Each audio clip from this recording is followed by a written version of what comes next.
नमस्कार दोस्तों, अभी हम झुंझुनवा पहाड़ आए हैं। रियासत पवई का है।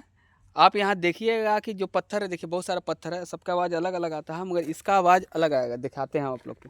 रिकॉर्डिंग करो।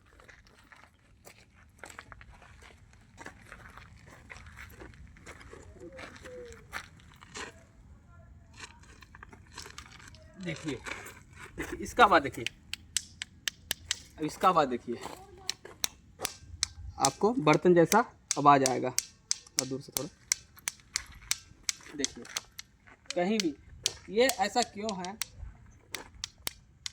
पता नहीं है। इसका आवाज़ सुनिए, देखिए और भी पत्थर यहाँ बहुत सारा है। देखिए देखिए इसका आवाज़ सुनिए, इसी का नाम है झुंझुनवा पहाड़। देखिए बहुत सारा पत्थर है यहाँ पर, इसका आवाज़ अलग आएगा, इसका आवाज़ अलग आएगा, मगर इसका आवाज़ लगता है कि बर्तन तरह का आवाज़ आता है।